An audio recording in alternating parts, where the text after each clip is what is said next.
published over 40 research papers in various journals. Sir is a member of the Director of Planning, Monitoring and Evaluation Board, Academic Council, BOAs in various places, and also member of adjudicators and referees of various institutions and journals. And he was also served as the Register Evaluation and Deputy Director, College Development Council. We feel so honored to have you amongst our Miss Sir. Over to you. Thank you, madam. Respected Dr. Harish Gowdaji and all the participants for these two sessions which I will be engaging as part of the capacity building program organized by the Department of Economics, Davangere University, Karnataka. Am I audible, sir? Harish, sir? Yes, sir. Yes, sir. Yes, sir. You're audible, sir. Please, sir. Okay, thank you. Answer. So, in consultation with Dr. Harish, I have divided my sessions into two. In the first session, I will be dealing with some of the prominent paradigms which will be useful. I'm just assuming that most of you are from social sciences background. Am I right, sir? Yes, sir. Social Yeah. science and then commerce and management background of people also. Okay, not an issue, not an issue. Yeah, even I think most of the points or ideas that we'll be discussing in this session will be relevant to the participants from the commerce and management disciplines as well. So it will be regarding certain paradigms. I hope some of you have heard this term, some of you may be familiar, but unfortunately, when it comes to research methodology, most of us directly go to the process of what is known as the research methodology and focus more on the methods and tools and techniques. But the philosophical aspects and what is known as the ideology, paradigms, theory, all these are the overall the framework within which we actually operate. And what we call as knowledge building exercise usually takes place within this broader framework. And we usually say that through engaging in research, we actually are contributing to the knowledge building exercise and existing body of knowledge.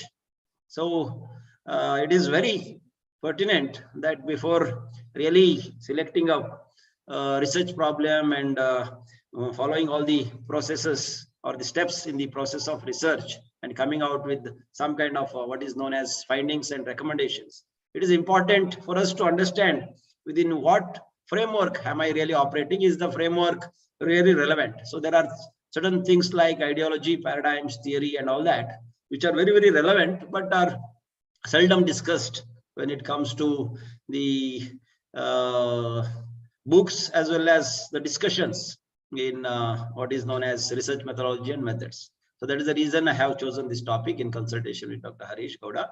And when it comes to the second session, it will be research design and hypothesis, how to formulate a hypothesis and steps in testing a hypothesis. So I have this being a Sunday, and I do have certain other engagements which I had agreed to before agreeing to engage these sessions. So by 12 o'clock, we should be winding up. So quickly we will go through some of the slides that I have prepared. And if there is some time, if the time permits at the end, I can take one or two questions. Is that fine? This is what I have in mind. Yeah. It's good to say. It's okay, sir. It's okay, sir. Yeah, yeah. So let me try to share my screen.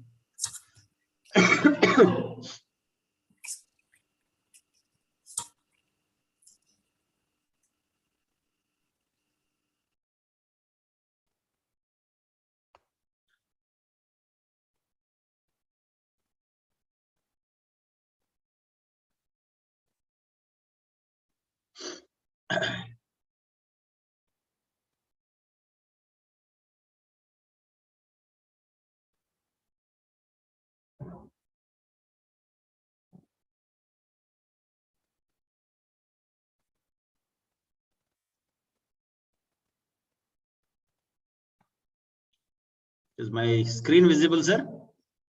Yes, sir, it's visible. Okay.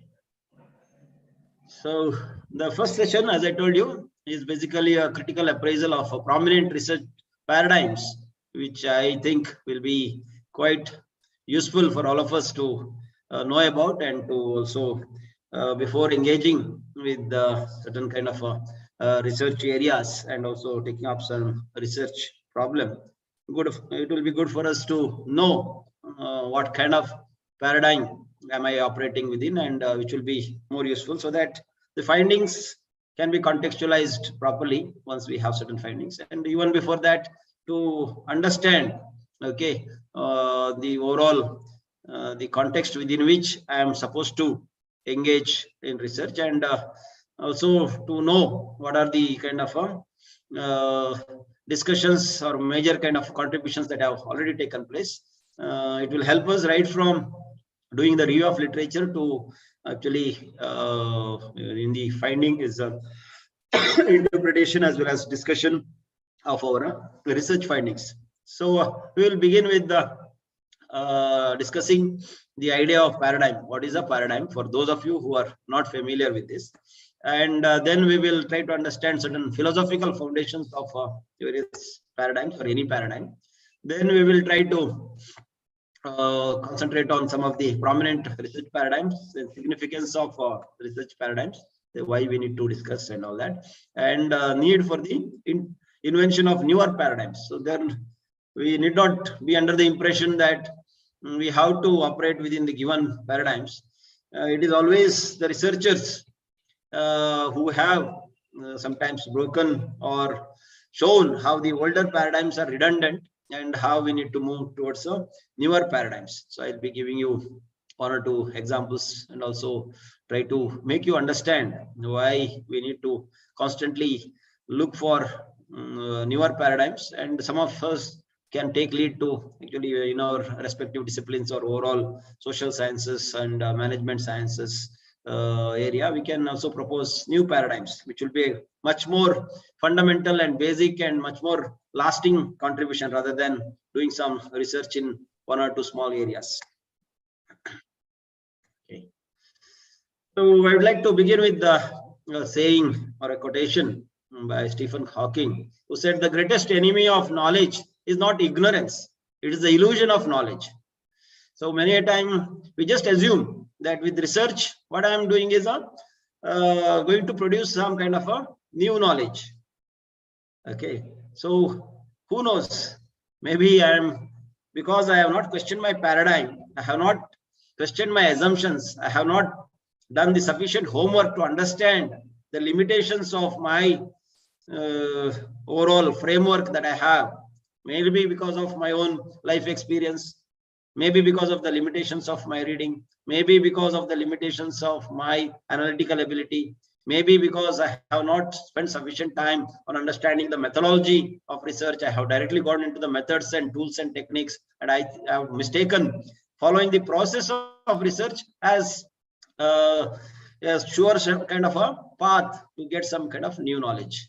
So many a time we will have, if we go with this kind of an attitude, we will have a rude shock at the end of the entire 3 or 4 years or 2 or whatever major kind of a part of our time, money and energy spent on trying to come out with what is known as some new knowledge. We'll have a rude kind of a shock that just because we have not understood the paradigm within which I was operating, the wrong paradigm that I had chosen for selecting the research problem, and from there till my publications, okay, whatever is the entire process of the gamut of various steps of research that I'll, at the end, someone might show me through a proper logical reasoning that what I presented at the end of my entire research is nothing but an illusion of knowledge, because it was based on some erroneous kind of notions of, first of all, what is science, what is scientific method, and what is known as a research and knowledge building exercise. That's why we should be very much wary of not just not being able to understand and follow certain relevant methods and tools and techniques, but also of the overall following a wrong paradigm, and at the end getting into an impression or an illusion that I have generated knowledge, but which may be questioned by someone who will be able to understand the kind of a someone may be able to show me, or I myself may discover later, that just because I have not questioned my basic philosophical assumptions and paradigms within which I was operating, that what I have come out with what is known as thesis or dissertation is not really a thesis, but simply kind of a based on some kind of a false premises, which is only an illusion of knowledge. So we should be very careful and discussing about the paradigms, what is known as the paradigms of research, is very relevant for us in this direction. So what is a paradigm? So it is basically a worldview. I hope many of us are familiar with this word rather than the word paradigm. So that's why I'm trying to borrow a word which is more familiar to you. Usually we use the word worldview. What is a worldview? Basically the way I look at myself and the people around and the things in the world and the various kind of things that are happening, the processes and all that, and what do I know call as a purpose of this word or whatever. Okay, so that's why a paradigm is basically, to borrow the help of another word, is a worldview. And put in another way, paradigm is a fundamental model or a scheme that organizes our observations and makes sense of them. We try to basically in research, what do? We try to use various kind of ways and means of observing the phenomena that we have chosen, okay, to investigate, and based on which we try to come to certain kind of conclusions through certain analysis. So this is known as observation. Observation is not what in social sciences we call as one of the tools of data collection. No, observation has a broader meaning in research methodology. Observation means we may use any kind of a qualitative or quantitative kind of a method and tools and techniques. But broadly, what I'm doing, whether through even survey method, by using certain questionnaire or interview schedule or whatever, okay, and including observation guide or whatever, basically what I'm trying to do is trying to observe the phenomena in which I'm interested, something that is pertaining to my research problem, and trying to gather some kind of empirical evidence based on certain rational reasoning. I try to come to certain conclusions. Okay, so we should understand that whether we are aware or not, we already have a model in mind because of our having done masters in economics, for example, having done masters in sociology or social work or political science or business administration or commerce or whatever. So I already have certain assumptions which is operating as a model or a scheme within which I will be selecting a problem. I will be doing whatever the entire processes of my whatever I do, the review of literature also, I will try to understand that within that framework or within that scheme or model itself. Whatever methods that I choose, once again, will be in keeping with that assumption or model or the scheme that I have in mind.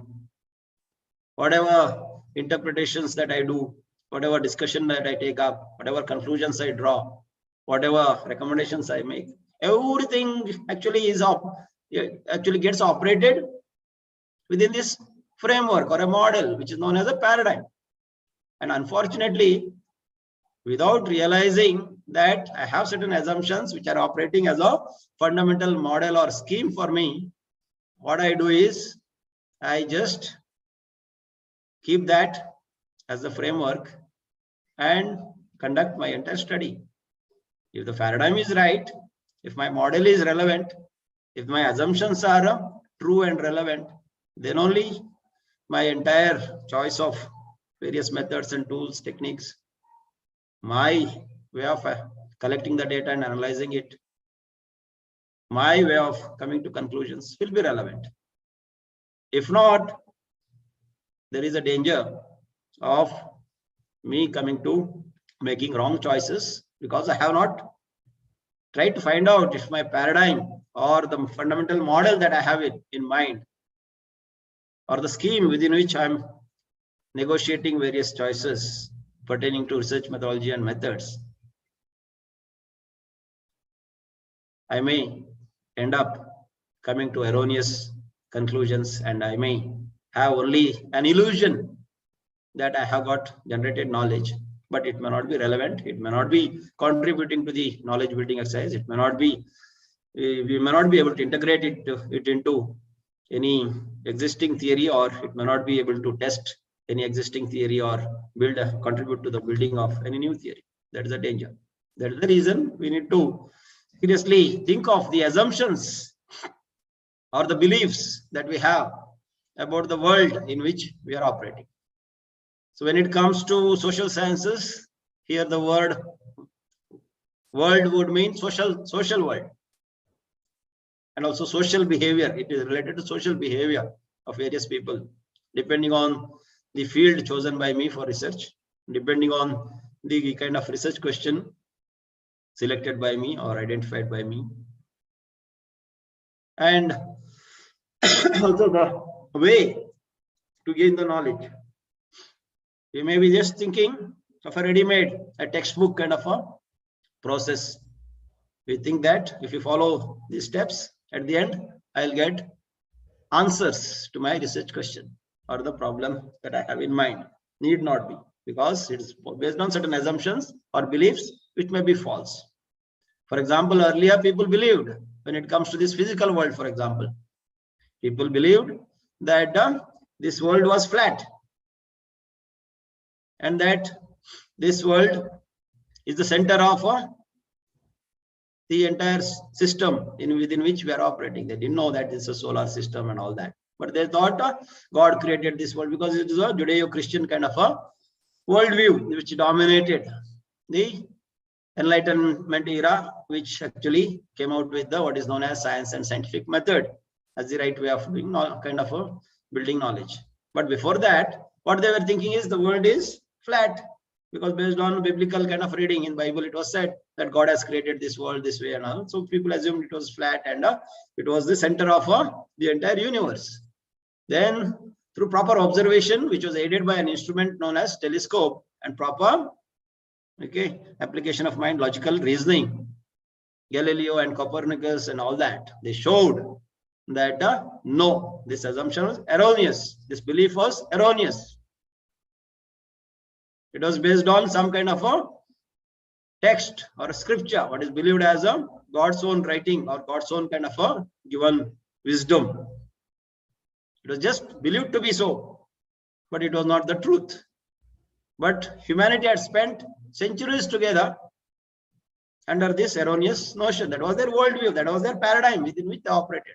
For example, that's the reason when they sat on a horseback and were actually racing the horse and all that, they were very careful to see to it that somewhere the horse didn't go too fast, especially when there was some kind of hills and valleys, because there was a danger of them, and along with their horse, they would fall into a big kind of a pit, maybe, because maybe since the earth was flat and that was the end of this one, they would fall down into some kind of abyss. That's what they assumed, because it was based on something.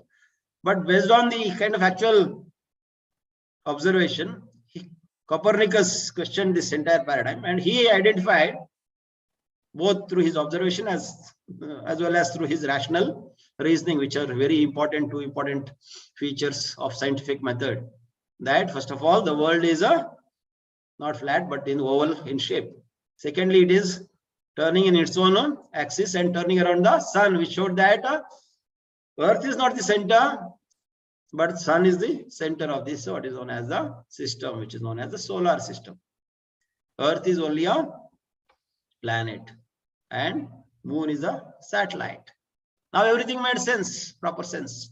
Now we could make sense of why there is day and night, why there are seasons and all that. But till then, they thought that their assumptions, which they did not know that they are assumptions, they thought that was their belief. They thought that is a truth, because God himself had given them. They were operating from a religious worldview, point of view. So I have borrowed this kind of example, analogy, just to drive home this point that all of us are operating within some kind of a worldview or paradigm, whether we call it as a paradigm or not. And when it comes to various what is known as a research methodology and methods, also there is a danger of thinking of these things as a by biblical truth. Whatever is written by, let's say, Kotari, whatever, or any other author, whether it is foreign author or Indian author, by following the methods that we may come to, we may assume that we'll get knowledge. No, there are whatever we are doing, so-called research, is always based on certain assumptions. Everything that we do is based on certain assumptions, which are our beliefs. For example, if you have joined this capacity building program, it is based on an assumption. You have not seriously thought of it, but you would have known Davangere University, would have known Dr. Harish Gowda. So would have assumed, okay, if Dr. Harish Gowda is the director or the coordinator of this particular capacity building program, I am going to get very good takeaway. If you have joined now the Zoom meeting, it is based on the assumption that okay, there will be sessions on time, there will be a resource person who will be sharing certain knowledge which will be useful to me. Those kind of assumptions. If I am sitting on a chair, I assume that the chair has the kind of a strength to support my weight for an extended period of time. So similarly, when it comes to research and knowledge building exercise, we have some philosophical kind of assumptions which we never question, but they may be right, they may not be right, but they are our belief system. That just like I believe in a God or I don't believe in a God. Okay, I have my own kind of reasons for it. Similarly, if I choose a particular research methodology or method over something else, then it is based on some assumptions or beliefs which I have never bothered to investigate. If the beliefs are right, there is no problem. Who knows? My entire understanding of that phenomena, that concept, that variable itself may be wrong. And how that variable or concept relates to other concepts and variables itself may be wrong. Then I run the danger of getting into a futile kind of exercise, which may give me only an illusion of knowledge, but may not be real knowledge. It may be the opposite of knowledge. So social scientists have developed several paradigms, some of which we will be discussing in understanding the social behavior. And we need not think that, okay, just like I told you, for example, Copernican revolution, before Copernicus in the Western world, they always thought that the world is flat and Earth is the center of this entire system and all that, universe and all that. But the paradigm shifted. There was a paradigm shift based on whatever Copernicus observed and theorized, saying that no, Earth is not the center, Sun, which is a star, is the center, and Earth is actually revolving on its own axis. It is oval in shape and it is also revolving around the Sun. Okay, so this is a paradigm shift, totally a different worldview from this worldview, which was biblical, religious based, which was erroneous. It led to a different concern. But even today, there are so many people who believe in Bible, who believe that God created world in the earth in 6 days and Earth is the center. Either they do not know regarding a Copernican revolution and they would not have gone to school and they would not have read books and so on. Or sometimes even after having read all that, they think that no, if God has written the Bible, if God has given us the Bible, then that should be true, because they believe that God's kind of man's wisdom is a foolishness for a God. So knowledge is actually, rather than taking us closer to reality and God, it is taking us away from God. There may be some people who believe in that, or there may be some scientists who believe in that as well as this. When it comes to religious one, Sunday going to church and so on, they may believe in the Bible, whatever is there. But while doing their experiments and research and all that, teaching and all that, they may rely on this kind of whatever. So they may be operating in different paradigms. Similarly, you can see that today many older paradigms still exist, even within social sciences. New paradigms are there, newer paradigms we can come out with. And sometimes it may be also necessary for us, in order to understand certain reality, not to limit ourselves to one paradigm. That also we should understand. No paradigm is a perfect. Every paradigm has its own limitations. So what are the philosophical foundations of a certain paradigm? So philosophy, we know, Basically is borrowed from two Greek words, philo and sophia. Sophia means Sophia means wisdom, philo means love. It's basically love of wisdom. So we never use the word wisdom in today's modern world. In research methodology books also, you never come across the word wisdom. All the time we will be using the word truth, reality, knowledge, and all that. But if you see, actually, basically, knowledge also has to be used in a wise way. Both, we should be wise enough to generate our own knowledge or test someone's claim for knowledge, and wise enough in using what is known as the truth. It is not just saying the truth which is important, but the way and the purpose for which I am using the truth, the way I am saying the truth and purpose in which for which I am using the or making the truth claims also is equally important. There comes the responsibility of any professional or a modern citizen of a nation as well as citizen of the entire world. So this philosophy is more fundamental because it is about wisdom. So knowledge is generated for the reasons of wisdom and used in a wise way so that it takes care of the development, welfare, and increases happiness and whatever required for the entire world. So historically, philosophy encompassed all bodies of knowledge. So for example, doing physics, doing something like political science or whatever pertaining to the world, everything was known as a philosophy. So in that sense, we should not think that only knowledge is separate and knowledge building exercise is happens within a vacuum or in a, we should not think in a compartmentalized ways. You know, today we are speaking of multidisciplinary research, interdisciplinary and multidisciplinary research, because everything is interconnected. Whatever you are doing, you know, sociology or political science or economics or commerce or whatever changes that we are proposing, whatever policies, programs, or whatever people's behaviors, they have implication for other aspects of our life, including religion, environment, and all that, spirituality, and all that. Okay, that is the reason we have to look at the entire thing in an integrated way and somewhere understand that knowledge is not the purpose, but gaining wisdom and using whatever knowledge in a broader way is the most important one. And that's the reason we cannot just come to conclusions only when it comes to research problem chosen by me. I have to start right from my identifying the research problem, which I have to be contextualized properly, to generalization of the findings. I should know what paradigm is relevant, what paradigm am I using, am I have I selected my paradigm of research based on sound philosophical foundations. So philosophy in simple words can be defined as the rational investigation of the truth and principles of being, knowledge, and conduct, which are broader aspects of the reality. Basically, what is important for us when it comes to research methodology is two branches of philosophy known as ontology and epistemology. So they may look very abstract for us. Why we should be? I am interested in some kind of consumer behavior. I am interested in some issues pertaining to domestic violence of women. I am interested in the kind of causes for child labor. I am interested in understanding the kind of why this Devadasi system still is existent despite so much of education, and also why the dowry is kind of a system is in practice even among the highly educated and professional classes.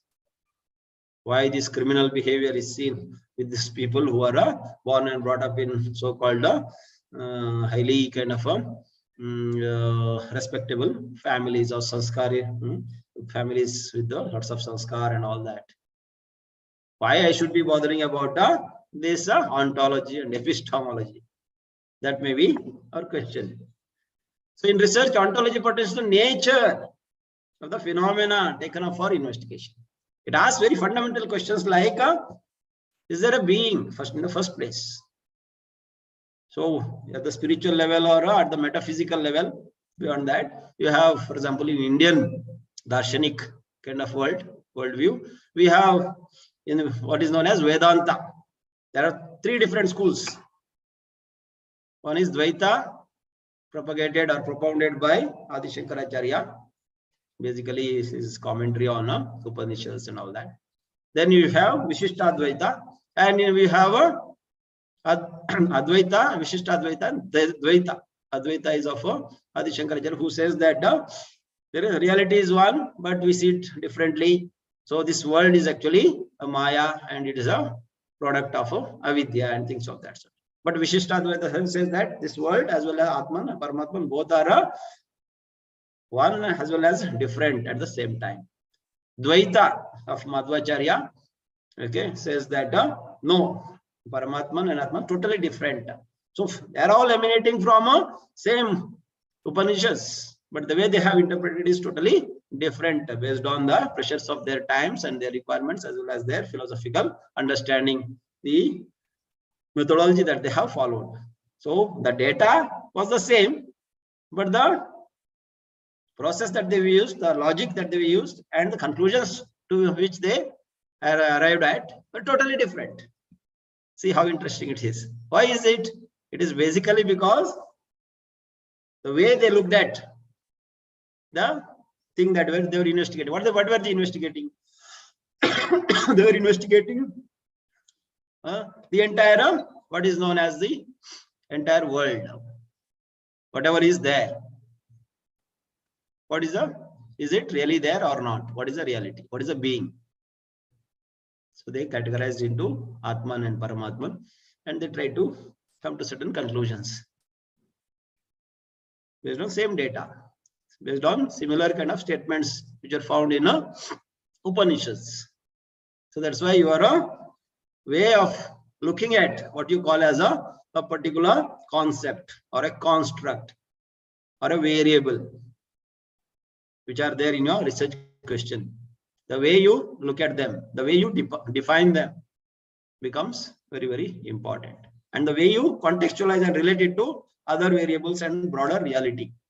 Your branch or field that you have chosen, how it relates to other fields, how it relates to your, for example, overall discipline of commerce and management, and how it relates to overall the kind of the world we are living in.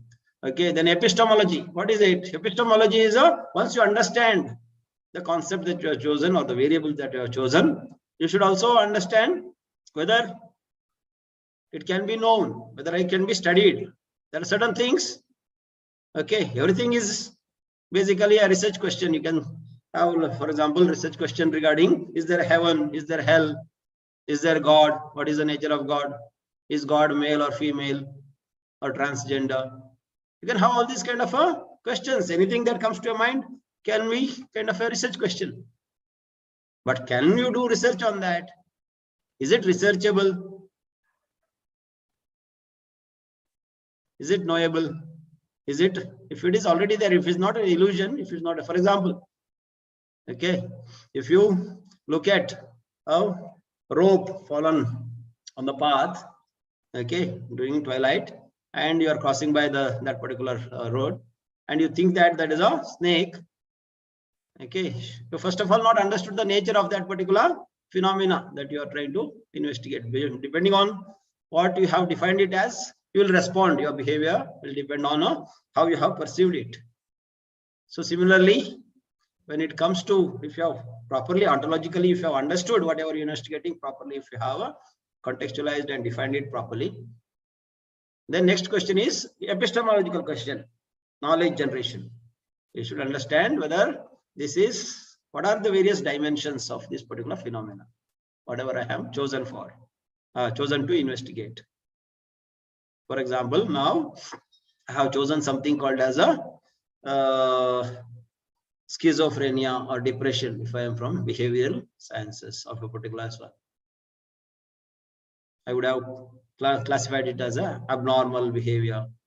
So can I classify something as a normal and abnormal? Are all of us not having that behavior normal? Or how can this be abnormal if a prevalence of, for example, depression, anxiety, stress, if it is, then are all of us abnormal? Then what is normal? What is the difference between normal and abnormal? So these kind of fundamental questions, okay, should be taken up in ontology. And whether I can understand kind of, is it accessible? Is it measurable? Do I have time and kind of resources to really to do justice to the whatever I have chosen. Otherwise, I have to think of two things. I have to delimit. I have to either restrict the area. I have to either restrict it to only one or two dimensions of it. I have to make it very clear that I cannot, for example, I may use very big words like studying the impact or effectiveness of so and so on this. Then am I going for okay, if I do that, do I have time and expertise to do a rigorous kind of experimental study, which requires, if I use such words, effectiveness, to find out the effectiveness of training, for example, also.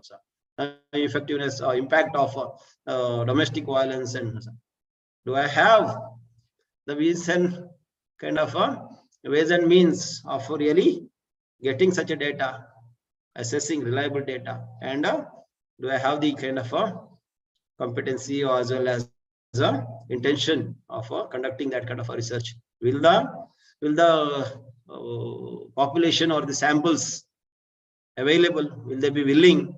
All these things I need to think of before finalizing on my on the phenomena. So in the ontological phase, I need to really understand it properly and define it properly. Okay, I should come out of all the biases and assumptions, and I have to look at it from a fresh manner. I may take the help of various scholars who have already defined it, but every definition will have its own kind of limitations, and some of the foreign definitions or North Indian kind of definitions or even whatever reason may not be relevant for my whatever area of field where I have chosen. It may not be relevant to that time and space. Secondly, knowing aspect. It may be there, it may be a reality, it may be worth investigating, but do I have the methodological as well as methods kind of a competence as well as resources and that kind of a guarantee that I will get such a kind of a data and I will be able to analyze it properly. If I have collected qualitative data, I should be able to analyze it qualitatively and with the kind of in keeping with my research purposes questions. If I can't do it, I should not claim it. I should not put it in my research question. I should not put it in my title, or I should be careful. If I don't take sufficient care to investigate the ontological and epistemological aspects, then I'll make big claims, but the data that I collect and the tools and techniques and the methods that I have chosen for collecting data and analyzing it are not suitable or not in keeping with the requirements. And at the end of the day, what I will have is only illusion. My generalization will fail because I have not taken sufficient care to understand the ontological aspects, whether what is the nature of that particular phenomena that I am going to investigate. I have not bothered to find out whether I have the sufficient ways and means, methodological as well as methods wise, to really to do justice by actually defining it properly and having proper hypothesis if required, and having proper tools of assessment, and also being able to, because it's not just dependent, I am not in control of many things. There are so many participants who have to be kind of willing. My supervisor, if it is for a PhD or MPhil degree, then my supervisor also has to approve it, to cooperate and all that. So all those things I need to, instead of keeping them as assumptions, assuming that it will happen, I need to really in the beginning itself apply my mind, and epistemological also I should see whether whatever I am choosing, the methodological and methods aspects, whether they are relevant and able to do justice to the topic and the concept or the construct or the variable that I have chosen for the study, and my entire choice of various tools and techniques and methods, are they relevant, or can I be assured that at the end of entire exercise I'll be getting real knowledge which can be useful, it can be integrated in existing theory, or will be used to question the existing paradigm or theories, or whether it will be only an illusion of knowledge because I have not bothered to really find out its nature, as well as not bothered to find out if my methods and kind of tools and techniques are really relevant, whether in the field I will be able to get such a data and analyze it properly. Do I have the required competency, time, and things of that sort? So we need to investigate at the epistemological level. We need to answer various questions pertaining to my research topic, like what is the nature of the world, including whatever. It may be a social world, it may be pertaining to political world, it may be pertaining to something to do with the commerce and trade and all that. So whether what is the nature, what are the components, what are the various dimensions or aspects related to that. If reality is orderly or lawful, if it is orderly, systematic, and if it is chaotic, then I need to, there may be so many factors which may be influencing that particular reality. So those variables, if I am not able to measure, okay, if I am not able to at least, I should be able to at least control them. I should be able to use them as control variables, but I should be aware of those variables and their influence on the whatever I'm trying to investigate. The existence of the natural social world, if the reality is fixed or stable, the reality is we will not spend much time because I think if you go into all that, it will become a little more complex, and maybe for those of you who are not into these kind of discussions so far, it may be a little difficult for you to understand. That's why I'm keeping this. And basically, what we usually do in research, what I was trying to tell you is directly we come to methodology and theories and methods aspect. Now, sometimes we don't even discuss regarding research methodology and theories related to my area of study. Directly we come to methods, which we have a research question, then we think of a review of literature and all that. But what is most important before that is a ontology. Is that particular reality that I'm trying to investigate, whether it is really there or is it an illusion? If it is there, what is its what are its constituent? What is its nature? Is it stable? Is it a transitory? Is it a simple? Is it complex? What are the things that are affecting it? What are the components, constituents, and all that? Secondly, epistemologically, whether it is knowable, whether it's researchable. If it may be researchable for someone else, knowable for someone else, but do I have the time and resources and interest to do that? Am I sure to get the required data at that level and all that? So secondly, from what philosophical paradigms or perspective am I looking at? What is my worldview of an entire knowledge building exercise? So basically there are 4 worldviews when it comes to social as well as the commerce and management, the kind of research methodology and research. One is known as positivism. What is positivism is we rely so much on numbers, measurement, and things of that sort. Positivism basically came from the development of science and technology in the West.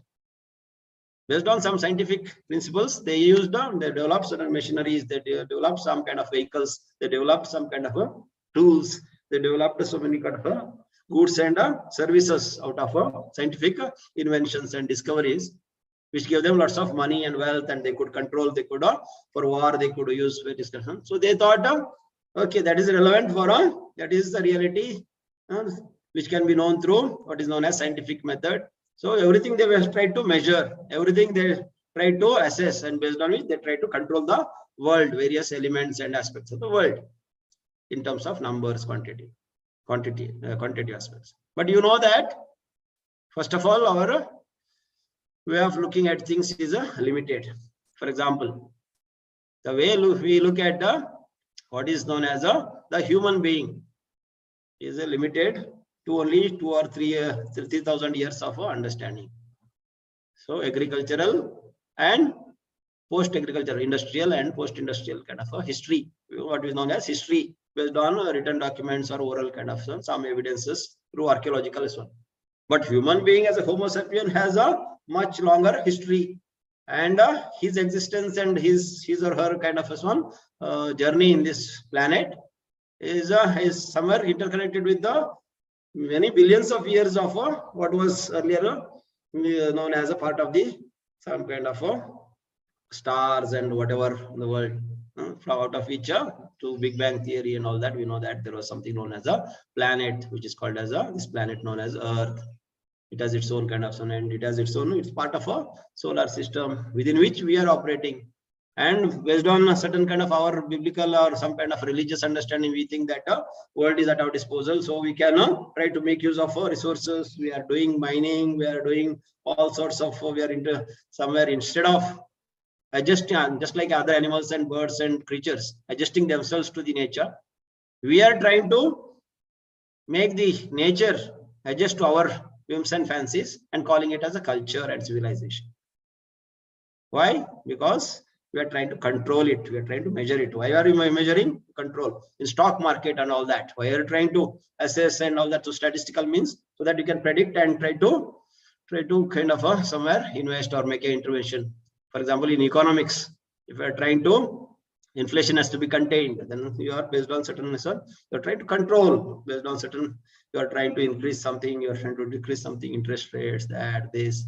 Okay, you are trying to make some interventions. You want to control, but there are many things. For example, everything is done for increasing, enhancing human happiness, and happiness cannot be counted. And no amount of money is useful for happiness, but money is not sufficient for happiness, because sometimes it may be inversely proportionate.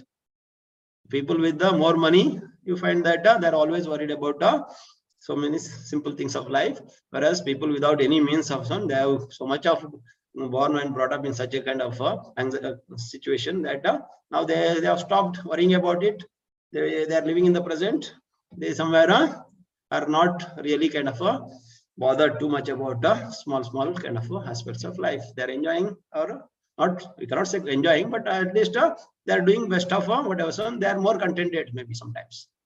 You see, so can you measure it? Is it quantifiable? No, many times there are qualitative aspects which can be. So we come to second paradigm, constructivist. So there we come that ultimately, whether someone is born in a poorer or a rich family, whether someone believes in a religion or not, whether someone believes in God or not, ultimately, what is happening? Ultimately, everyone, human being is a meaning-making animal. So you see that some celebrities whom you used to envy, they are so beautiful, handsome, they have so much of money, there's so much of following, but one fine day you find that they have ended their life. Is it not such a kind of you are trying to measure everything and trying to say that if someone is beautiful, someone has more money and all that, then that is the parameter for success. They are more successful and they should be happy. But end result, they have ended their life at the peak of their career. So you understand that ultimately it is not just what is the external thing, whatever measured, but it is how human beings as individuals, as groups, as families, as communities, as nations, as entire world inhabiting this planet. It is we who give meaning. It is we who construct our social world. It is we who construct so many of this one. For example, in the world, we are all not equal. We are different. Yes, but that doesn't mean someone is superior, someone is inferior. But we have created a social world where men are supposed to be superior and having more rights. Women are supposed to be having less rights. Then when it comes to religion, when it comes to complexion, when it comes to wealth, when it comes to what we call as caste and other things, we are using all this one. So is it a reality? Many a time while conducting research also, we may simply borrow these assumptions. They may influence our ontological and epistemological understanding. But are they true? Are those not erroneous assumptions? Are they not based on similarly our many theories, economic theories, political theories? They may be in the Western world, they were created and all that.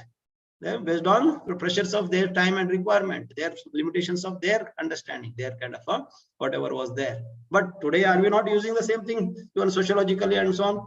Same kind of thinkers, their theories. We are using those theories which may not be relevant at all. Or even M.N. Srinivasa's understanding of all this one has lots of limitations. It may not be relevant today, or maybe it was not relevant at that time also. So we don't understand that many things are qualitative and it is human. Everyone, the way they define and respond, everyone defines without their understanding. They may be educated or may not be educated. It is the way. So there are various sociological processes like accommodation, acculturation, assimilation, conflict, competition, based on everyone's way of looking at oneself, the resources, the opportunities, and the other people. Okay, how we define self and the other. Then similarly critical, especially postmodern one, where we say that okay, there is no one center, there is no one kind of stuff, so you cannot generalize. There is no possibility of generalizing at all. Every knowledge has its own kind of a limitation. Similarly, also looking at this from Karl Marxian or feminist perspective, very critical, saying that this is oppressive framework, this is how the economic or financial, this one is the base, and for which all religion and other cultural and education is created. So looking at it, everything from a very critical point of view, that may be a paradigm from which you are trying to analyze. It has its own strengths, it has its own limitations. Pragmatic is you're trying to look at reality, whatever you are trying to investigate, your phenomena, your research problem, your variable or a concept, and you are trying to use some aspects of positivist is one for quantitative aspects, constructivist is one for some qualitative is one for constructivist kind of one. Wherever there is real kind of a operation and all that, okay, injustice, discrimination and so on, you are using critical one, and you may be using some feminist framework point of view, you may be using some kind of a interpretative stance and all that.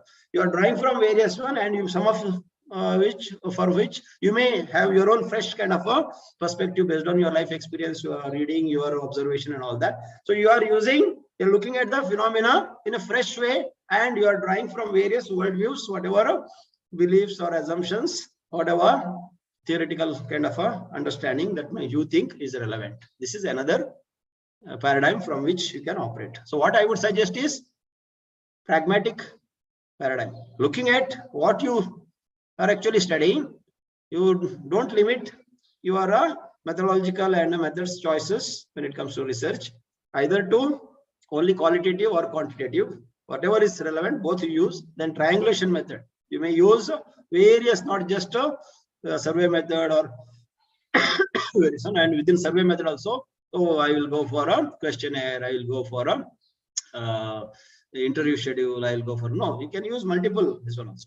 And you can go for case studies, you can go for focus group discussion and see. But only thing is, they should not be independent. They should be seen as a, you should make them, okay, the findings of, for example, case study, the findings of the questionnaire, the findings through which you have gathered through focus group discussion, everything, you should be able to see them holistically, how they are complementing or contradicting, why they may be complementing one kind of a finding, may be complementing, okay, the finding that you have arrived at through questionnaire, maybe, and the finding that you have obtained through some in-depth discussion or interview, they may be complementing.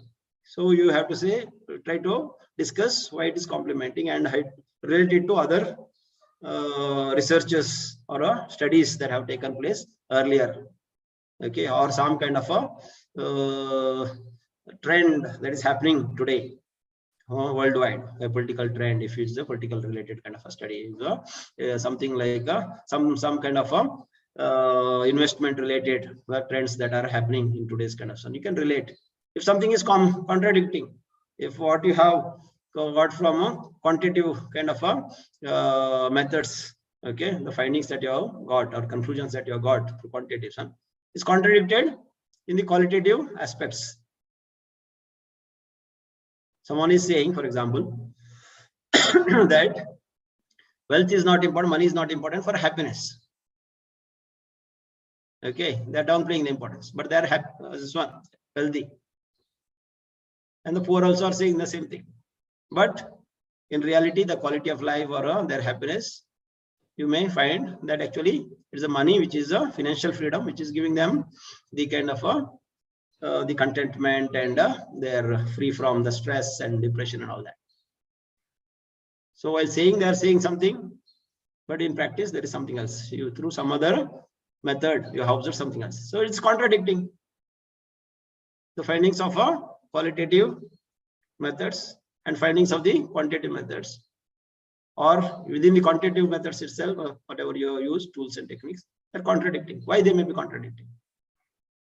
Which truth or which part of the insight or a finding is corroborated by other findings or present trends? You can discuss that.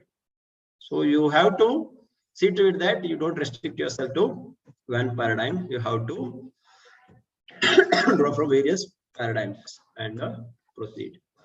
Ultimately, you have to understand that no older paradigms, no positivist or a constructivist or a critical or pragmatic, whatever we are discussing as, is may not be relevant for our times, because what is happening is constantly, for example, if you take a small village in India, it has so much of traditional aspects. So some of them are not changing when it comes to women's freedom. For example, the other day we kind of celebrated International Women's Day. So we find that there are newer forms of in the name of love, in the name of marriage, in the name of family, in the name of whatever religion, in the name of so many things, education. What is happening is we are finding newer ways of keeping women under surveillance and somewhere within our cultural frameworks. But they cannot be analyzed with earlier tools and techniques, earlier kind of stuff. We just say, oh, whether women are allowed to go to schools? Yes, they are going. Are they allowed to go to work? Yes, they are going. Are they allowed to wear the dress that this one? Yes, they are wearing. Oh, so there is, women are empowered. Are they? What is empowerment? It's about ability to take own decisions without worrying about others when it comes to their own body, their own mind, their own kind of life choices. For example, whether they want to marry or not, whether they want to pursue this course or that course, whether they want to go for work or not, what kind of work they want to go, what they want to do with their money, whether they want to have children or not, how many children they want, when do they want it, what they have to do with the future of the children. So if there are two people involved, husband and wife, if they are married, then consultative, whether they are given equal kind of son. Is some kind of a process followed just to show that they are consulted, but ultimately it is a man or the husband who takes the decision. If that is done, then is there real empowerment? So we need to understand that no paradigm, no kind of this one is perfect, and there is nothing called fixed philosophical understanding of any aspect or any discipline, as well as various branches, various kind of issues that we can take up for research. So it is me as a researcher who has to read a lot about the theories, whether the paradigms or the philosophy, also observe whether and critically question and all that. But ultimately, I am responsible for developing my own paradigm, for which I am satisfied with, and based on which I will develop a methodology and methods and choose various kind of means and so on ways. And I will try to gather the data, analyze it through the what I think is the most appropriate one, taking care that all the qualitative, quantitative, whatever is required for my research question, all those dimensions, all those aspects are covered. And I will try to come to certain conclusions which I think are valid, and I will try to generalize only to the extent that I can generalize, and then I will discuss them in terms of not just that problem narrowly, but also related to the broader theoretical as well as other aspects of life, and try to contextualize and broaden it so that it becomes part of the entire existing body of knowledge and contributes to newer understanding. And it doesn't lead only to the illusion of knowledge, but actual knowledge, because I have taken sufficient care to see to it that I have ontologically, I have defined my research variables or concepts properly, and epistemologically I have taken sufficient care to see whether what are the dimensions and other things that are to be covered, and through which method and tool and technique can I cover it, how can I have a very creative mix of various methodological aspects, so that my study, whatever that I conduct, will help me to come to valid conclusions and also proper recommendations, which are very, very relevant to the real world. They are not based on just false assumptions, but they are based on actual reality, which I have investigated sufficiently philosophically before engaging in research. So I have taken sufficient time for planning, okay, my aspect, not just from the process point of view, not just from identification. Also, I have gone back one or two steps ahead and seen, okay, whether the definitions, the way it is defined, is relevant or not, and the choices of methods and kind of various tools and techniques, whether they are relevant or not, before engaging in the entire process of research. So when I go through that process, not just the steps in the research process, but also questioning the ontological and epistemological aspects, and questioning, seeing from what paradigm am I approaching this particular problem, my entire understanding becomes richer, and my contribution to this chosen field of research becomes really solid and relevant. So that's the reason I'm ending this presentation with the Buckminster's Fuller's saying that you never change something by fighting the existing reality. To change something, build a new model. A model here means a paradigm or a worldview that makes the existing model obsolete. That is the only way. You need not say that positivist this one is has that limitation and critical this one has this limitation. You use the kind of knowledge of the philosophical kind of insights that are already there in those, and you contribute based on your own understanding of the reality. You give some kind of fresh insights. You try to relate it to the existing body of knowledge, but come out with the new kind of theoretical kind of understandings that will somewhere make you a proponent of a new paradigm, new kind of a theory, rather than just working within existing paradigms which may not be relevant for our times because of cultural as well as other differences. Okay, I don't know how much this was useful. I thought somewhere at least instead of just going from the usual aspects of whatever was already being discussed in our books and other kind of stuff, I should at least introduce you some new concepts. I've done it. I'm trying to do it. Now, let me, with your permission, if you have questions and comments, I think you can note them down, or you can type them in the chat box. I will take up a little more simpler and more direct topic known as research designs and just a minute. Research designs and hypothesis testing.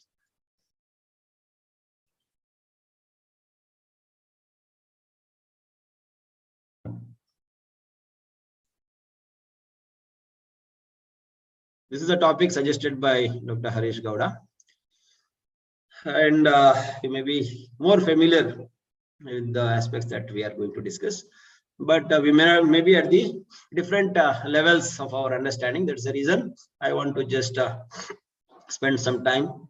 I will not be making it very complex, and I'm not an expert when it comes to statistical aspects, which is very important when it comes to hypothesis testing, but I will be introducing you the various steps that are to be followed when it comes to testing the hypothesis. So we will begin with the research designs and try to also understand what is hypothesis, how to formulate a hypothesis, and how to test a hypothesis. So it will be more of a theoretical discussion rather than a practical one. First, what is a research design, significance of developing research design, types and subtypes of some, what is hypothesis and hypothesis related aspects. So what is a research design? A research design is a framework that has been created to find answers to research questions. So when it comes to paradigm, it is a very broad kind of a framework or a model or a scheme which we use without our sometimes realizing, without investigating it, without understanding. We simply are operating from based on certain assumptions and beliefs without realizing that we are operating from a given paradigm, maybe based on my master's kind of classes that I attended, or based on some books that I have read, or based on my own kind of a religious or cultural background. Okay, but here framework means more in terms of a methods aspect. What we discussed as a, that there are two parts when it comes to discussion regarding research. One is methodological aspect, one is the methods aspect. So the presentation that I made in my first session is more to do with the methodological aspect, because it is a questioning the basic perspectives, basic assumptions, basic beliefs through which I am trying to look at what is known as science, what is known as scientific method, what is known as research, what is known as commerce, what is known as management, what is known as social work. Within that, what is known as various social problems or various issues pertaining to marketing, or issues pertaining to, let's say, what is known as development, or issues pertaining to what is known as role of a religion in politics or a role of politics in religion, things of that sort, whatever we are choosing. When it comes to methods aspect, okay, we are not talking about all that philosophical aspects such as ontological and epistemological aspects, knowledge related aspects. We are not questioning our understanding of assumptions regarding knowledge or reality or truth and the way we are setting out to find out that truth or reality as far as our chosen field or chosen phenomena or area is concerned. But here, when it comes to research design, we are dealing more with the some aspects of methodology, but more with the methods. Methods also incorporates various tools and techniques and various other aspects which help us to define as well as to propose a particular framework within which we will be collecting the data, analyzing the data, and coming to certain conclusions based on which we may also make certain recommendations for practice if it is a practice-based kind of a profession or a practice-related discipline. Okay.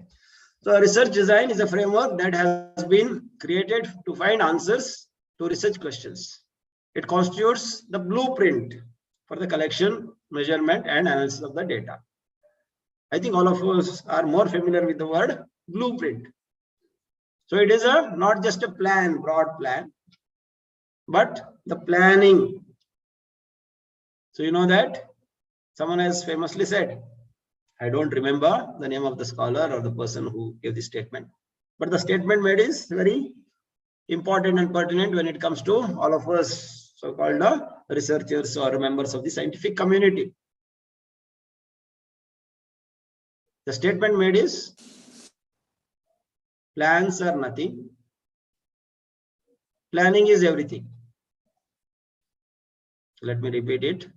Plans are nothing, planning is everything. All of us have lots of plans.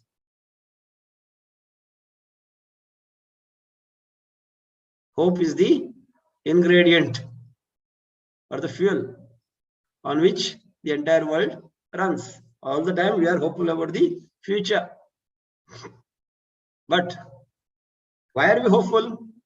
Because we look at only certain aspects which we think will happen and which are favorable based on some kind of belief system.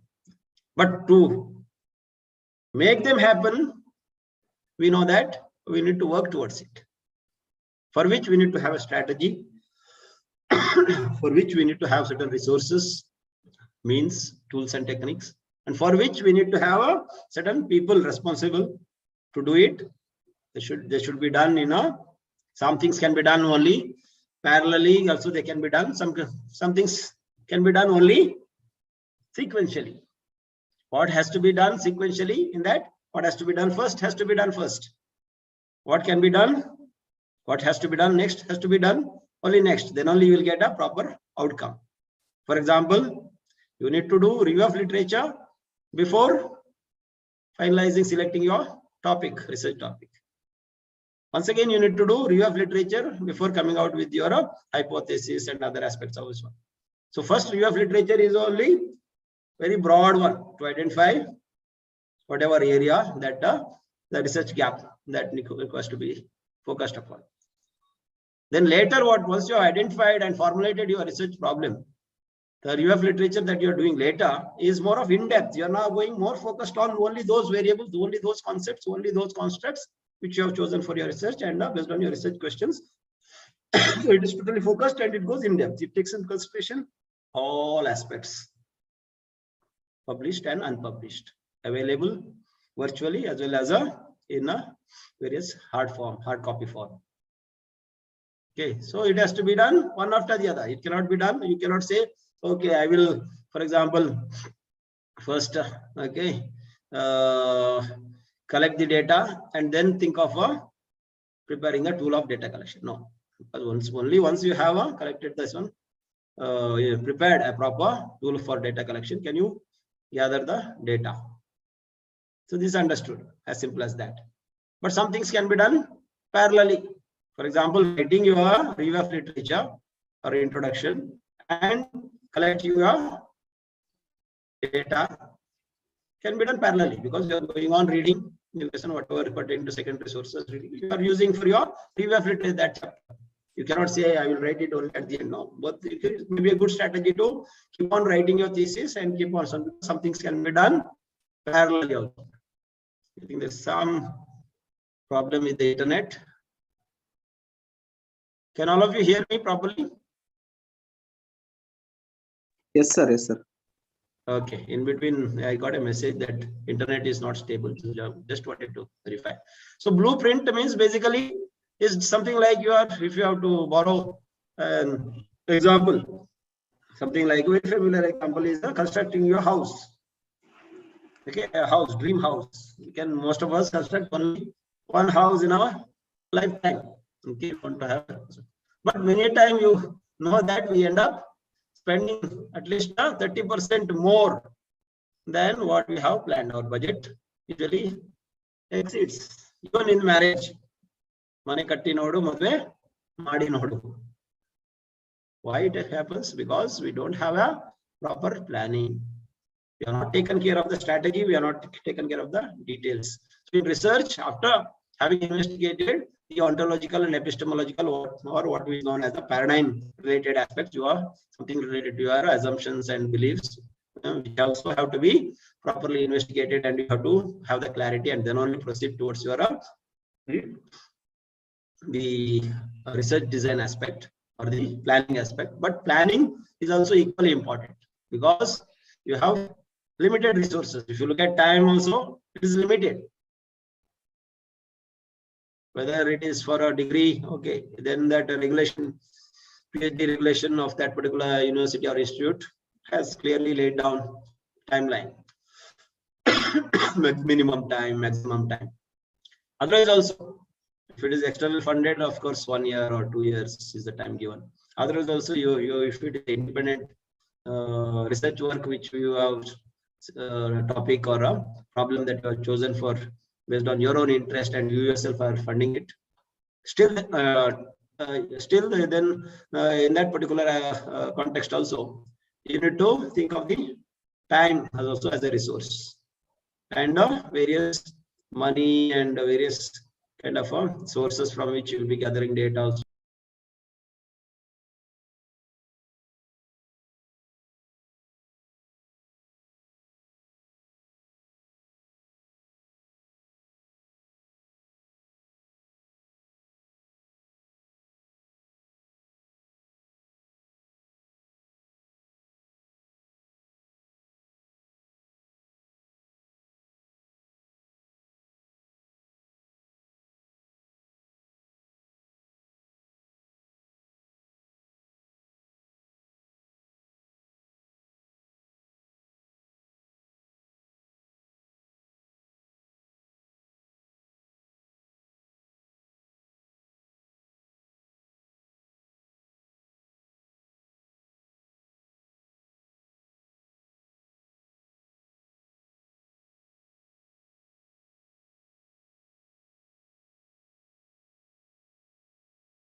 There was disruption of the internet. I was disconnected. Are you able to hear me now? Hello, sir. Yes, sir. Yes, sir. It's audible. Okay, Sir. very sorry. I will quickly go through Okay, the. sir, you are audible. Okay, sir. No problem. Okay. Very Sir, sorry. voice is not clear, sir. Now. Okay, PPT sir. is No not problem. visible, sir. Okay. So I will go a little quickly. What I was trying to tell you is that when it comes to research design, it is also it is the planning of each and every aspect, mainly from the methods to tools and techniques of both data collection as well as analysis. And if it is a survey,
So let me skip some of these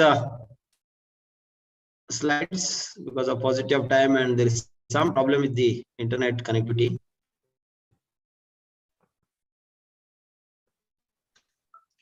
So slides are not visible, sir. Not visible? No, sir.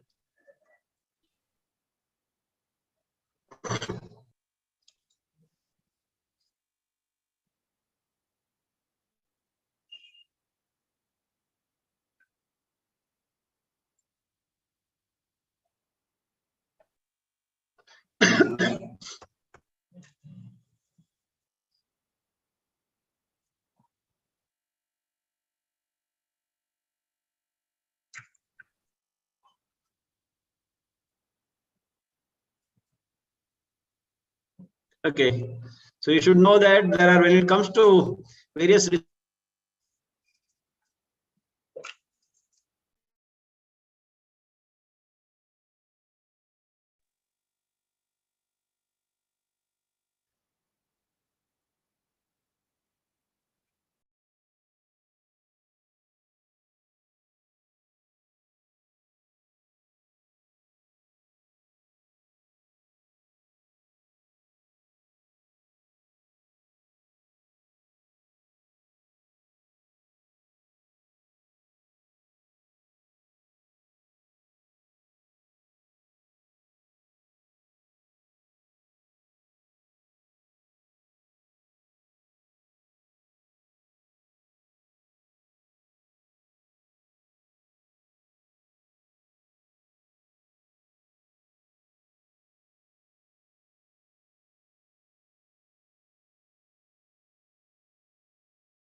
Sir, please unmute yourself, sir.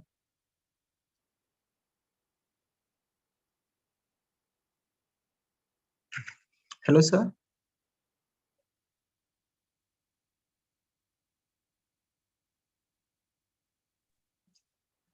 you hear me? Yes, sir, you are audible. Is the slide visible? No, sir, slides are not visible. Not visible? No, sir.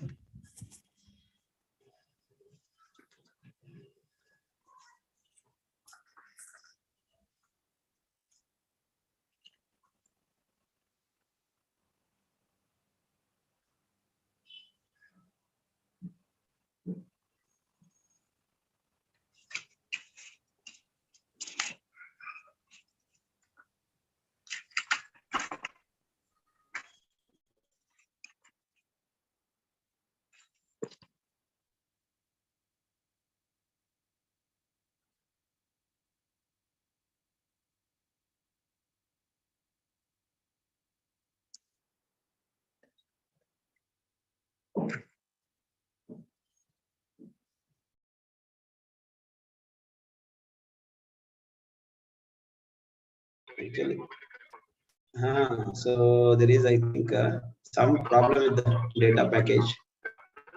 Okay. ಇದು ಜಾಸ್ತಿ help ಆಗ್ತೈತೆ ಪಾಪ. Just trying to. Okay, let me see. But I'm getting disconnected. Let me try. Otherwise, you just share the PPT with them. I'll try once more. Okay. Can you hear me, participants? Yes, sir, you are audible. Okay. Is the slide visible? No, sir, slides are not visible. Slides are not visible, is it? No, sir. Okay. Then I'll. Sir, or else you can share with me, sir. We will then know. Hello.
Sir, am I audible?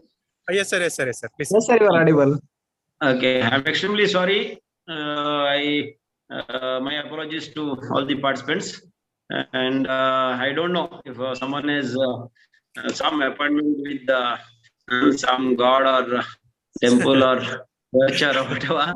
There is some problem with the data. I'm very sorry that I had not.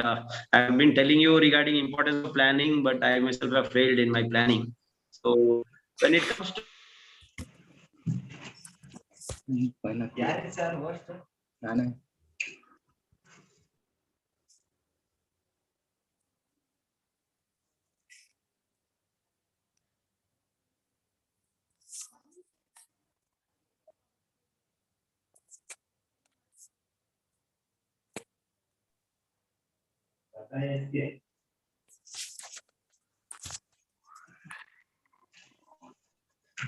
Sir, you are not audible, sir.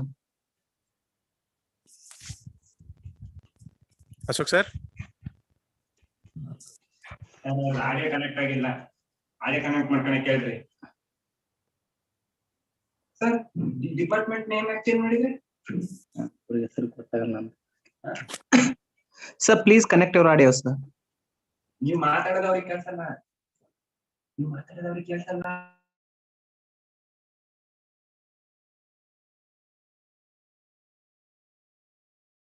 ಕೇಳ್ಸಲ್ಲ.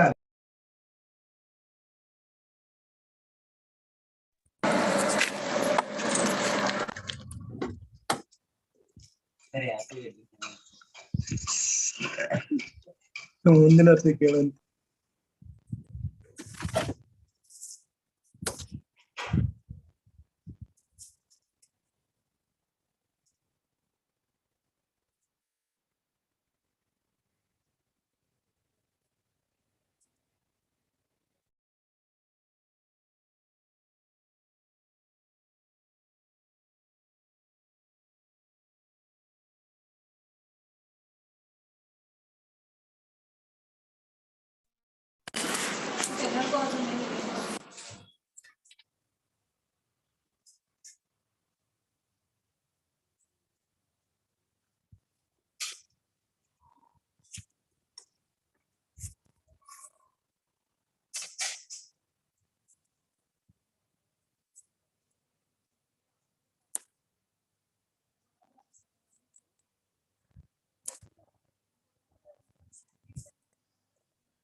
Sir, please unmute yourself and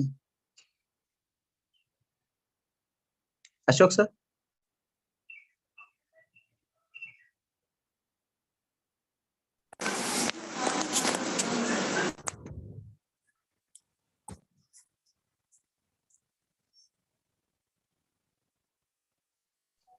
Sir, please unmute yourself, sir.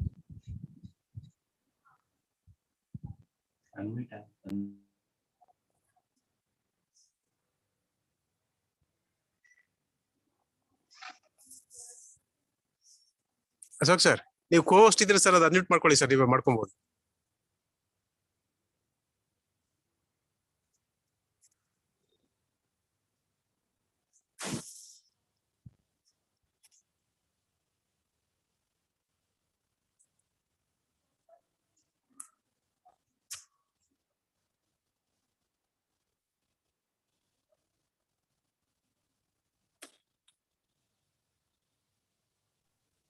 okay. Now are you able to hear me, sir? Yes, sir, you are audible. Okay. Okay. So basically, we are taught to look at research designs broadly as a exploratory, descriptive, and diagnostic. Within diagnostic, there are broad kind of other related designs like correlational design, semi-experimental, experimental review, intervention studies, action research, and all.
If it is a phenomena which has not been studied at all, then we go for exploratory. And the purpose of exploratory research is to make way for further descriptive studies. So it explores, it provides a bird's eye view, okay, of the entire field chosen for study, and tries to help in opening up further areas for research. And also it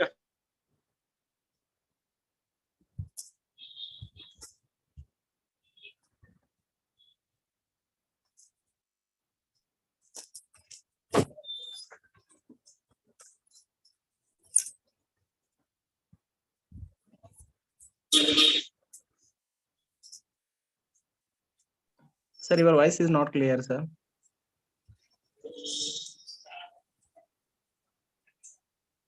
Ashok, sir.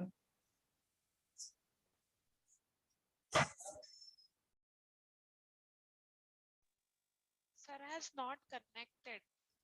let's say Amazon forest, a kind of a botanist that never had idea regarding how many hills and valleys, how much of area it covers, and what are the types of broad flora and fauna that it has, and all that. So then, taking an aerial view will be akin to exploratory kind of a study. Now, taking one valley or hill or one patch of the forest, Amazon forest, and trying to describe in detail all the flora and fauna available there will be something akin to descriptive study. So depending on the level of the kind of knowledge that is required, we call them as a exploratory. Exploratory is for something that has not been studied at all. Descriptive is a giving very thick description of the reality or the kind of whatever that it constitutes. And now when it comes to the third level, it has various kind of possibilities. I told you correlational or experimental, semi-experimental, review kind of studies, meta-analytic studies, and when it comes to social sciences, the applied part of it, we have interventionist studies, we have evaluative studies, we have action research studies. All these are possible when it comes to what is known as explanatory. It is trying to explain, not just see. We ask questions like what, where, when, by whom, and things of that sort. All those questions at the initial exploratory and descriptive level. Okay, but when it comes to explanatory level, we are trying to explain why the reality is the way it is. What are the causal factors? And if you are in, for example, in social work, we are not interested in just defining the world or understanding the world. We are interested in also changing it for the better. Because we feel that the world has been constructed in this way by certain people for their interest. Some kind of dominant communities, maybe men, maybe people belonging to certain classes, caste, and things of that sort, or color, or whatever, having taken advantage of some historical and other factors, they have constructed a social world, they have constructed a religious world, they have constructed a political world, they have constructed a cultural world, which is conducive, which protects their interest, and which doesn't allow a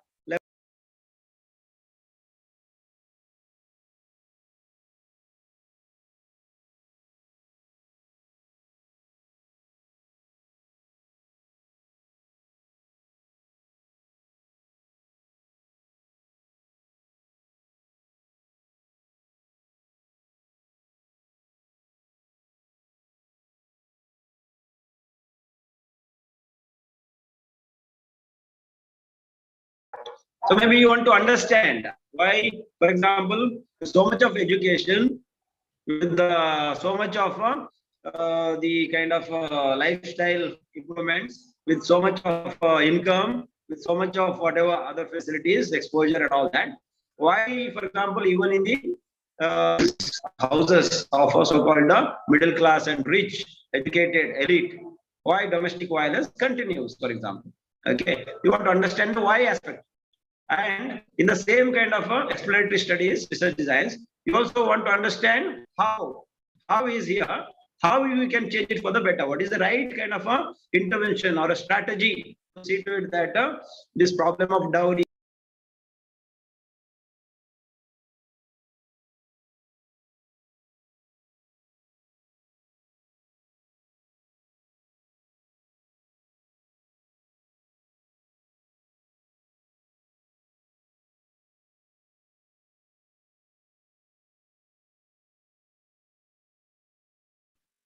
So when it comes to explanatory or descriptive, sorry, not descriptive, diagnostic studies, you want to also try to understand the relationship between certain variables. Now you want to find out the causal relationship, for example, or correlational aspect. So you want to find out, now you should know that the correlation is different from the cause and effect relationship. Correlation is, it can be positive or negative correlation. We call something as let's say two variables. If you are taking only two variables and trying to understand the relationship between two, positive correlation is if they are moving in the same direction. For example, the more the education level of the parents, less is the chance of their children being sent to child labor. They may be poor, but if they are educated, they will send their children for education rather than for work. So this is the kind of assumption. There are two variables: education of the parents and child labor being practiced by their children, or their children being sent for work or child labor. Okay, so you are trying to find out the correlation. If they move in the same direction, the greater is the education level, the greater is the possibility or actual practice of children engaging in child labor, or lesser is the education and lesser is the possibility or practice of children engaging in child labor, then it is known as positive correlation. Although it is not a positive thing, it is known as positive because it is moving in the same direction. Both the variables in your study data that you collected shows that they are moving in the same direction. Either when one is increasing, another another variable also sees the increase. When one is being reduced, another variable also you see that that is getting reduced. So then it is known as a positive correlation. So correlation studies also are part of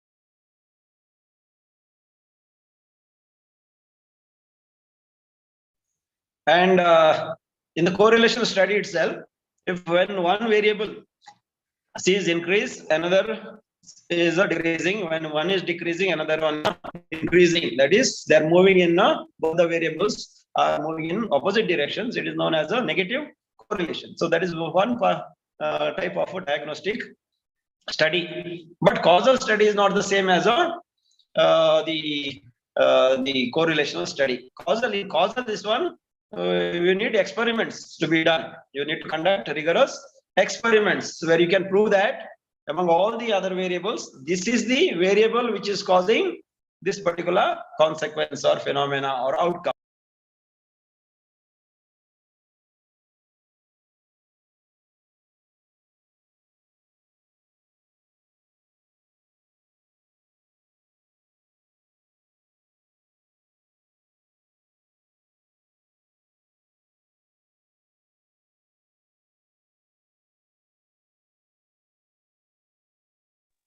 So in causal studies, when you are trying to find out cause and effect relationship between two variables, you are trying to actually go for experiments, and there you need a hypothesis to be formulated, where you have at least two variables, where you are trying to make an informed guess. So what is a hypothesis? It is a proposition or tentative solution or answer to the research question that you have. Okay, so you are trying to find out the cause-effect relationship, and you are interested in looking at one as a independent variable. Independent is something that is not being caused but causing something else. So what it causes, okay, is known as a dependent variable. It is known as dependent because it is being caused by then another variable known as independent variable.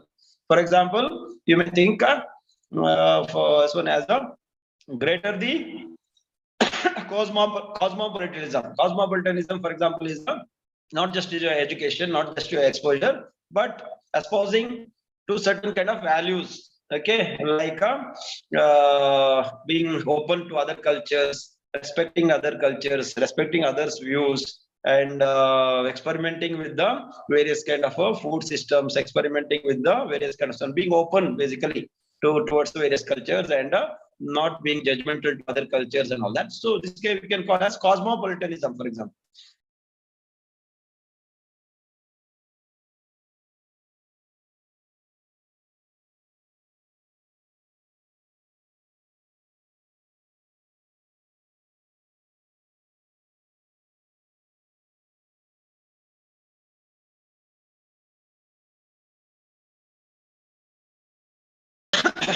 So cosmopolitanism, for example, you may say greater the cosmopolitanism, okay, less is the possibility of what is okay, men having cosmopolitanism engage less in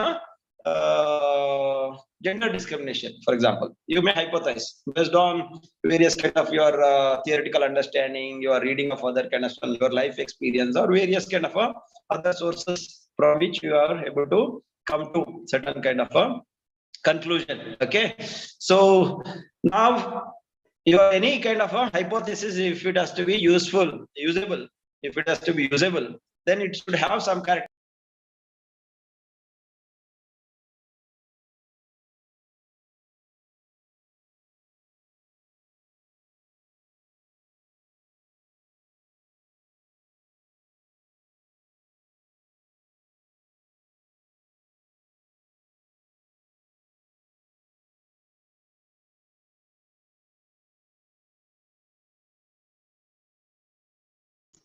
So conceptually it should be clear, and you basically you can look at the variables, both the independent as well as dependent variables.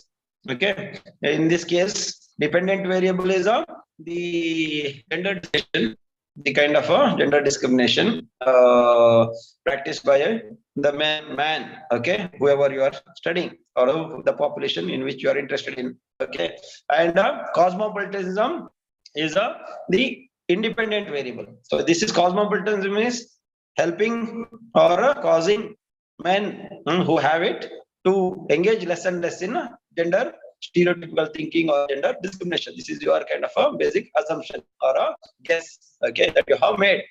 Okay.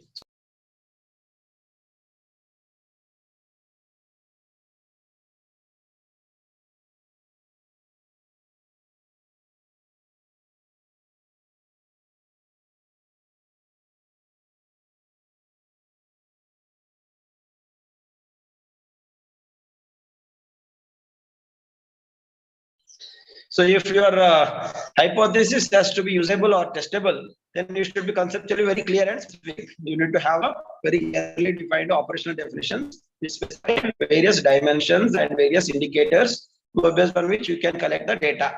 So it should be should have more than one possible outcome. It should not have only one possibility. It should be empirical, testable, and must not be moral judgments. It should not be, because in research there is no scope for having value judgment that this is superior, this is inferior. No, we are interested in only knowing the truth, and we are not interested in making any judgments. So basically, when it comes to hypothesis, although you have a research hypothesis in mind, it becomes alternative hypothesis, because you can test only null hypothesis. So H0, HO is the way it is usually written, and your alternative or research hypothesis is written as H1. Okay, although your hypothesis, real hypothesis that you have in mind is a alternative or a research hypothesis, but you formulate first a null hypothesis. In null hypothesis, what you are saying is there is no relationship or causal relationship or a correlation between a independent and dependent variable. So only that you can test, because you should not be interested in there should not be bias or attempt to collect data, selective data, and test it to your favor. You are interested in disproving yourself. That is the scientific temperament. That is the scientific rigor that you should have. That's why you are saying that there is no relationship. There is no correlation.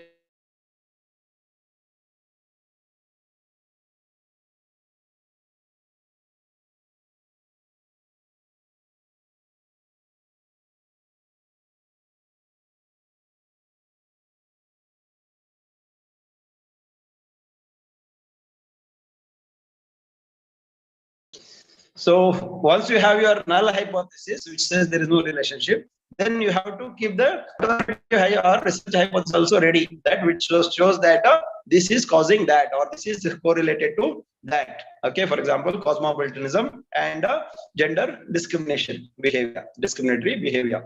Okay, so you know that if your null hypothesis is rejected based on the statistical test that you will be choosing, you know what conclusion to come to. Then you will be accepting or concluding that your research or alternative hypothesis is true. And if it is accepted, if your null hypothesis is accepted, then your research hypothesis cannot be the conclusion. So both the ways you have new knowledge. So once you have this one, based on the type of data that you are planning to collect or you are hopeful of collecting, you need to select appropriate test. Among tests, now there are two types of statistical tests known as parametric tests and non-parametric tests. So the parametric tests are for those like random sampling, if you have followed, and if you have followed all the kind of the representation.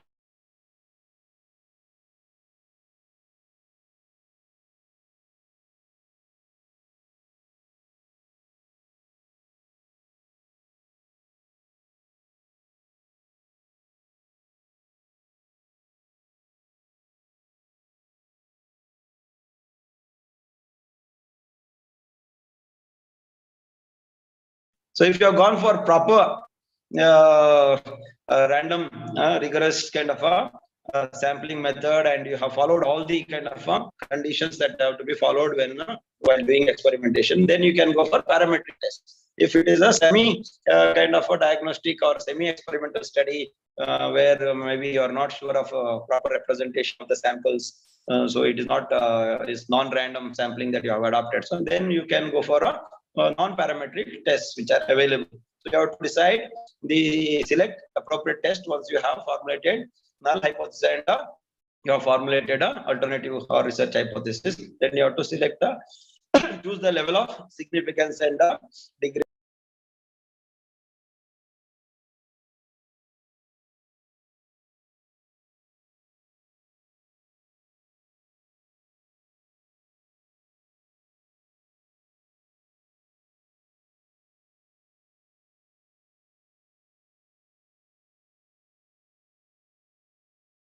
So in order to accommodate the sampling error and standard kind of errors and all that, you need to select the choose level of significance and degree of freedom and all that, and you have to whatever show you have the appropriate test that you have chosen, you have to for the result of the test you can either reject the hypothesis or accept the reject the null hypothesis and accept the conclusion alternative hypothesis, or you may accept the alternate null hypothesis. Both the ways you have got a new knowledge, okay, and based on which you may relate it to other studies and all that, or your observation, and use it for your interpretation and discussion and recommendations and all that. So this is the utility of having a hypothesis in a research design, okay, basically, which helps you, and it is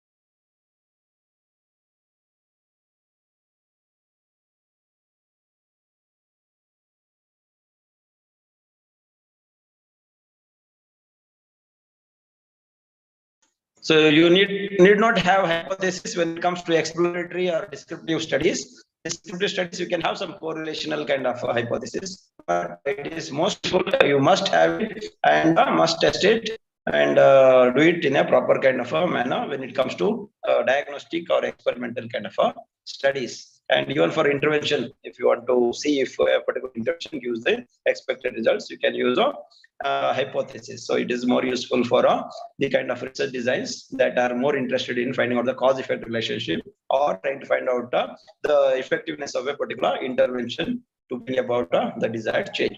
So I once again apologize for the inconvenience caused to all of you, and thank you.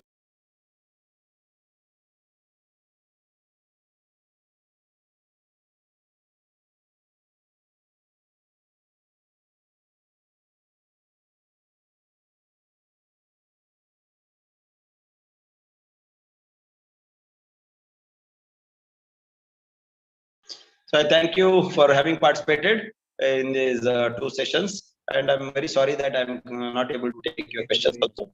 I thank the organizers, especially my good friend Dr. Harish Gowda, for having given me this opportunity. And I have greatest kind of regret of not being able to do justice. He had, I think, lots of expectations, but due to some factors, I was not able to have sufficient data package, and there is no one else in my house also, otherwise I would have used their data. So I was totally reliant on my whatever data that was there in this one, and I was not able to recharge also sufficiently whatever data that was required. So once again, I thank all of you, and my apologies to all of you. Thank you, sir. Sir, thank you, sir. Thank you very much for your concern, and then so thank you for accepting our invitation, even though in your busy schedule, okay, you arranged these things. Thank you very much, sir. Ashok, sir. Hello. Ashoka, I am audible? Yes, sir, you are audible. Yes, sir, you are audible, sir. Sir. Ashok, sir. Thank you, sir, for engaging. engaging this session, and it was very informative. It's Ashok, time sir, for audience to raise your questions. Yeah. I think due to because of some some busy schedule, sir is having some busy schedule. You may not able to answer now. Okay, Yes, whatever that question they are asking now, please note down it. We will answer Yes, them and we will send them to their personal WhatsApp tomorrow or day after tomorrow. Huh? Okay? Yes, sir. Yes, sir. Yes, I will yes, do sir. like that because some technical error is there from sir side. So due to Yes, that, we will. Shall I wind up, sir?